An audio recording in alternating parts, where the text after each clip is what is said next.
morning students, welcome to your chemistry class. Today I am going to discuss to verify the law of conservation of mass in a chemical reaction. Theory is that law of conservation of mass states mass can neither be created nor destroyed in a chemical reaction. For this experiment, the materials required are: take one of the following sets X and Y of chemicals. You can see from the chart. At first, prepare a separately 5% solution of any one pair which is listed under X and Y with water. Then take a little amount of solution of Y in a conical flask and some solution of X in an ignition tube. Hang the ignition tube in the flask carefully so that the solution do not get mixed with each other. Finally, weight the flask with its content.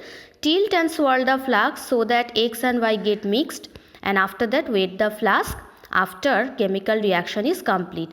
It is observed that weight of the flask does not change. That means hence it proves the law of conservation of mass. When the situation will be normal, I will show this experiment in school lab.